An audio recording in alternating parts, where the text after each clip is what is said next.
So the Ogbogu family has some exciting news. Who can guess what it is?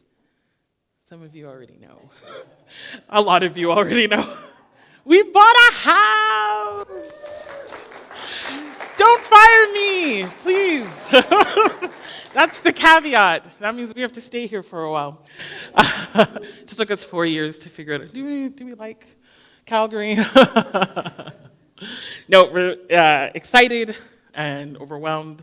There's a lot to do. When you decide to purchase and to get ready to move and all of those things. So we move in March, and we'll be living much closer.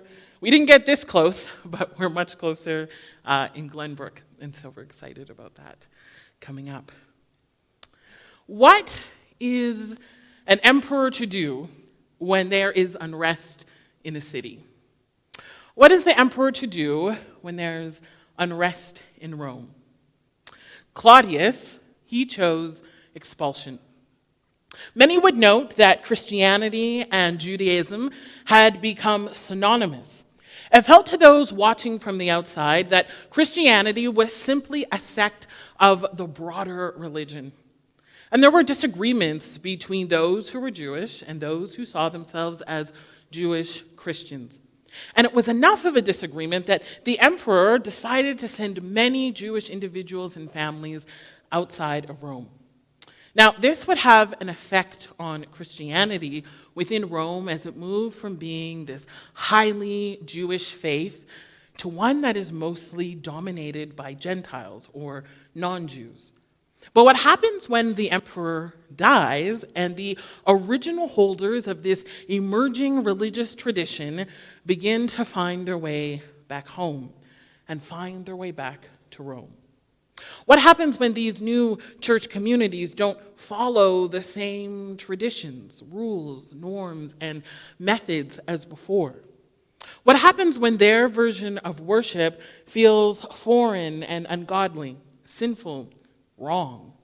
What happens when the different worship styles, points of doctrine and understanding become so prevalent that mistrust grows, that classism grows, that ethnic prejudice and bias grow, and the good news becomes small and overshadowed and drowned out? Kenneth Bearding notes that this is the climate in which Paul sends his letter that we call Romans. He notes that the Jewish Christians would have struggled with Gentile worship that excluded Jewish distinctives, while the Gentiles would have struggled with Jewish Christians attempting to impose Jewish distinctives. All of this happening amidst a milieu of social issues as Christianity crossed socioeconomic lines, ethnicity, culture, thoughts, and beliefs. And the question that seems to rise to the surface is this: how will the people defined by Jesus respond to and in the discomfort of imperfect community? How will they respond regardless of differences of approach and the unmet expectation that in order to be a follower of Jesus Christ, you have to do it like me? Will the church respond as the emperor or as the empire dictates? Or will the church respond as one who follows in the steps of Jesus? The book of Romans somehow seeks to answer some of those questions. Will you fall in line with the empire, or will you fall in step with the Spirit? When I was a teacher, so long ago, it's funny, all of my former students now have kids, and they're married, and that's how long ago it was.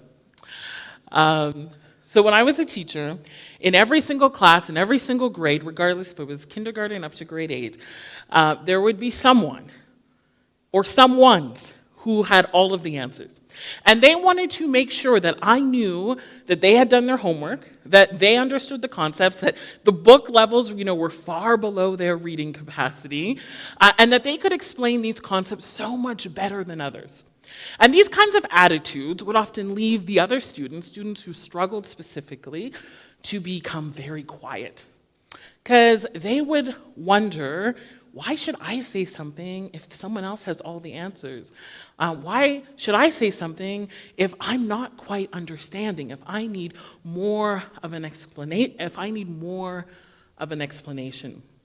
And so as a teacher, it was always this kind of dance to ensure that those who confidently knew all of the answers were mindful of those who still wondered and who still questioned and who still needed some help to gain some of those concepts. But then I also had to do the work of reminding them that there's always more than what meets the eye. Now, the book of Romans is a book that seems to say, if it's that book, right? It's the book that raises its hands all of the time to say, I have the answer. I know, oh, you want to know about this? I know. And we've kind of used it that way for a very long time.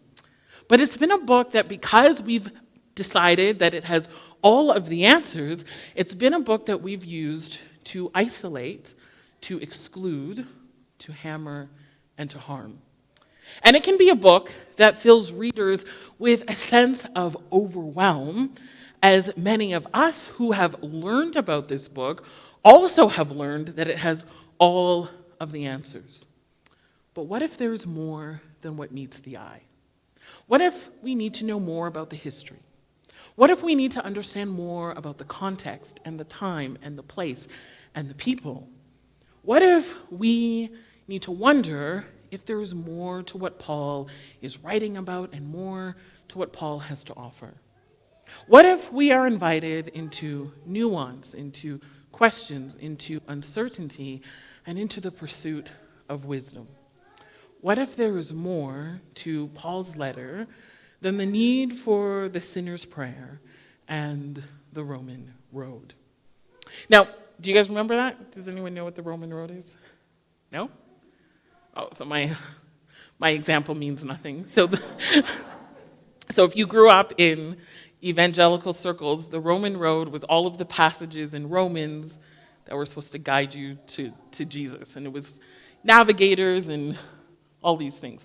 Don't worry about it. Forget it. I don't even want you to know that. Good. I'm glad we don't have to. So, can I tell my own child to be quiet? So Paul opens his letter with these words: I am a slave of Christ Jesus. Now, in our context, we can read this offhandedly as Paul demonstrates a level of devotion. But to the readers, this statement would have been shocking and alarming, that a Roman citizen would so freely use the identifying words of the lowest class of society, the slave. In their world, ruled by an emperor, the life of the slave was one whose body and whose children, whose destiny did not belong to themselves. The slave was essentially a tool in the system of the empire to serve those who helped accomplish the goals and the ends of accumulation and domination. The slave class enabled the ruling class to rule with little hindrance and with exacting legal oppression. But somehow, it also erased the imagination of ruling with great compassion. Yet Paul is unafraid to use the word slave when referring to himself in relation to Christ. And I wonder if there's something to this, something hidden and woven within the words that Paul leans into. If Jesus is good news for all, then being a slave to Christ must be significantly different than being a slave according to the world of the empire. There is something that Paul is trying to communicate in his words that address this deep, selfless devotion that remains good news and is a voice of liberation, even for those who find themselves enslaved. How ironic that Paul, a slave to Christ, then becomes a voice and a proponent of freedom, not just for those who have always enjoyed the privilege of freedom, but also for those who have often been barred from a life formed and shaped by liberation. This is just the beginning of Paul's kind of subversive, confusing, and even alarming declarations. Next, he reminds the listeners that Jesus, the Christ, the one that they follow, descends from King David, and who is, in fact, Jewish. Now, to us, this might seem unimportant. It might just seem like something that is a simple point of fact. But to understand the significance is to understand that to be Jewish in Rome was not a place of power or status, place or wholeness. Instead, to be Jewish in Rome was to be considered odd, problematic, and second class at best. The Jewish people were marginalized. Yet here is a letter to the churches, inviting them to lean into a way of being and living that follows a marginalized God, a marginalized Messiah.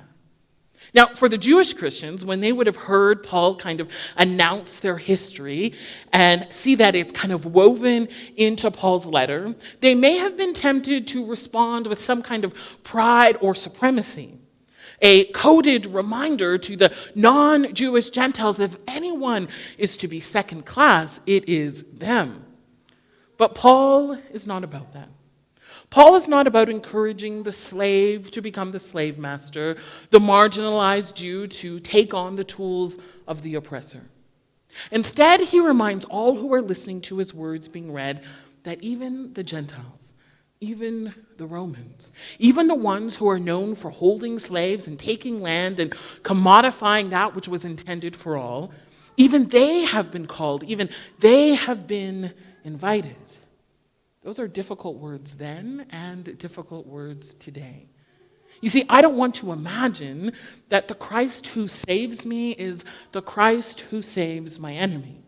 That the Christ who works in me and changes me has the capacity to change those who are different from me. But Paul is a disciple of Jesus. He is a Christ follower. And he insists that the good news that Jesus preached and proclaimed and lived is the same good news that they, the church in Rome, are invited to preach, proclaim, and live. And it's here that we are reminded that the good news is for both the Jews and the Gentiles. That the marginalized God invites both those marred by the empire and those who benefit by its marring to the exact same table. Where the systems of the empire require the stratification of society in order to maintain control and the pursuit of progress, the good news, the gospel, speaks something radically different. As Paul seems to insist, it is not money, it is not power, it is not privilege, it is not the capacity to dominate that whispers the message of good news. Instead, the good news is found in words that are declared where belonging is curated, where tables are widened, where families are enlarged, where there is a message for everyone. Paul notes that the good news that he peddles suggests there's room for the slave class, there's space for the easily ostracized Jew, there's room for those who once found their identity in privilege and power. Where everyone was once pushed into their boxes, here is Paul who whispers, the good news pulls us out of our corners, away from our hierarchies, and pushes us to discard our homogeneity. The good news, the gospel, the words, the work, and the message of Jesus, they are intended to breathe and form a new imagined way of being, the new imagined reality, a new kind of family, a new kind of society, a new way to be in community. This, Paul insists, is not something that is just probable, but this is something that is possible if only the Roman Church will follow the lead of Jesus, if only we will follow the lead of Jesus. J.R. Kirk echoes the words of Paul as he says this: the good news is not good news if people are not brought in from outside. It is only good news when it creates people who are willing to form a unique kind of community, a community that is a foretaste of the eternally diverse, eternally faithful people of God. Paul insists that for the gospel to be fully realized and fully brought to life, then the response to the slave, the Jew, and the Gentile must be radically different from that of the emperor. When the people were too difficult, when it was hard to get along, when the outsiders seemed troublesome, when the powerless needed to be controlled, the empire expelled them, pushed them out, and asked them whether kindly or aggressively to go and find a new home. The message is made clear: there isn't enough room for you. It's far too much trouble to make space for you. And there is Paul, who has the audacity to suggest that the ways of the empire are not the ways of the church. Where the emperor would push out, the good news of Jesus invites them in. Where the empire would say you are too much trouble, the good news says there's room for you, trouble and all. Where the empire suggests the good of a few is greater than good for all, the gospel insists that regardless of class or your capacity to rise or your capacity to accumulate or to militarize, you are welcome. There is room for everyone. Keitha and Walsh suggest that Paul is reconstructing life around Jesus in such a way that the empire is dethroned in the lives of the Christian communities in Rome. This story of Jesus will provide all with a new family and a profound home. In other words, the household of Jesus is the church, wherein homelessness is replaced by a deep homecoming. For a long time, Romans has been offered to us as the book with all of the answers. Deep, complex, hard to understand answers. Answers that ironically often moved us away from Jesus, away from the teachings, away from his person. Answers that moved us away from becoming deep, inclusive communities. Romans is the book that we use to remind ourselves of the insufficiency of others and ourselves. It was used to remind us of our inabilities and our unworthiness. And it was the thing that we used to justify all of our creation of corners and borders. But what if the book of Romans was less about this reminder and the rules that remind us that we are not good enough for God, and more about the church coming to understand what God is like? Not as a means to demean us, not as a mean to control us, not as a mean to belittle us, but rather so we can respond to one another, respond to self, and respond even to the stranger, the one who is considered as the other, in the same way that God would. And if we are unsure about how God would respond, then we need only take a look at Jesus. In the Gospels, Jesus tells us this story. He tells a story about a banquet. The table is set and the food is ready. The entertainment has been hired and the band is ready to be played, but none of the guests have arrived. Everyone who's been invited has said they're too busy, they don't have time, and they just don't want to come. And so rather than the owner of the house simply foregoing his celebration, he tells his servants, he says, I want you to go out, and I want you to find the most unexpected. I want you to get the poor and the lame and the blind. I want you to get all of those who are on the outskirts, all of those who are on the edges, and I want you to invite them to come to the house and to come and eat and enjoy this feast. So the person goes out, they bring all the people in, and he says, there's still more room. And he says, okay, now I want you to go to places we haven't even been before. I want you to go outside of the city gates and the city corners, and the places that we found, and the places that we know, and the people who speak like us and look like us, and now I want you to invite all of them. And so then all of those people come, and the house becomes more and more full as everyone finds space at the table. If we wonder how God responds, we need only look to Jesus. Paul, in his letter to the Romans, presents a similar scenario to the church, as he invites them and us to wonder, how does God respond to the slave? How does God respond to those who are curious about life that is formed outside of the ways of the empire? How does God respond to the marginalized, the ones we so easily other? How does God respond to you and to me? And so my prayer, as we walk through the book of Romans with all of its audacity and all of its confusion and complexity, is that the answers to these questions kind of rise to the surface.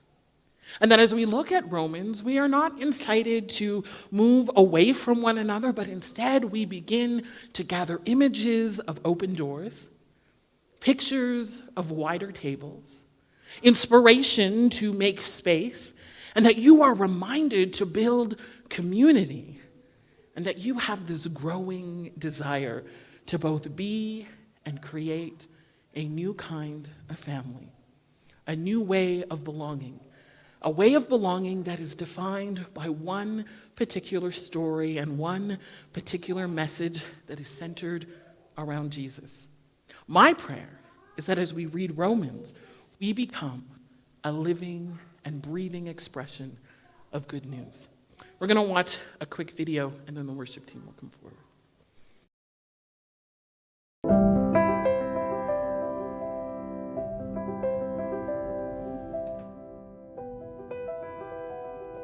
I think that the stranger has a very special role in Scripture as one who gives us another angle on the news, the good news, and all the news.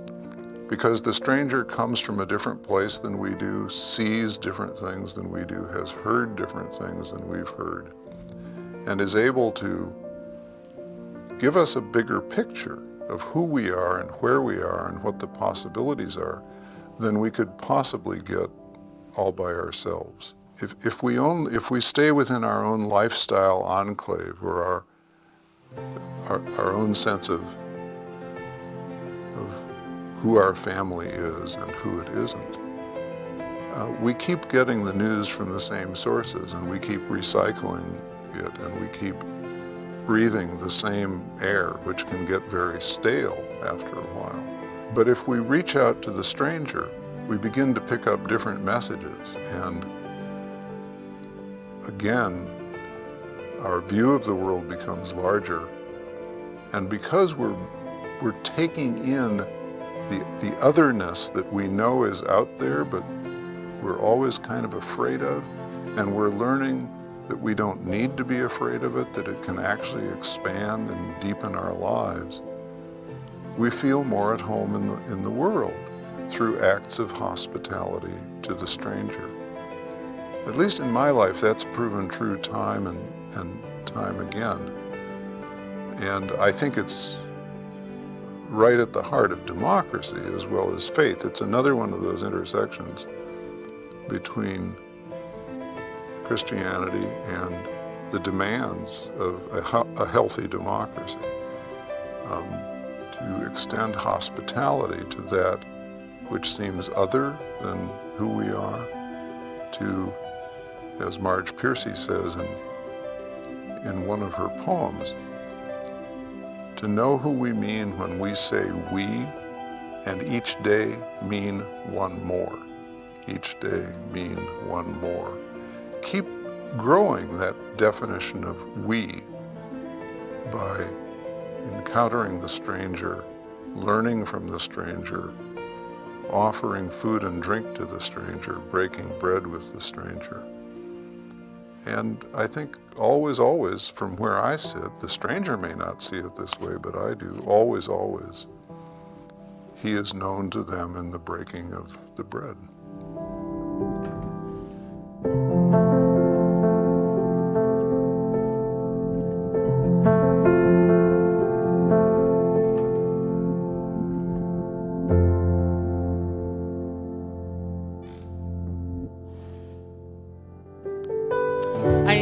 I wonder, as I was reading those words, if that's actually true. Is that actually true? do we actually want to give up all of our religion and all of our traditions? Do we actually want to make room for God to kind of guide the church in the direction that he is leading versus what's comfortable and, keeps us rooted in whatever it is we're rooted in? What about as individuals? Do we actually believe those things to be true? It's very easy to sing, but something far harder to live out.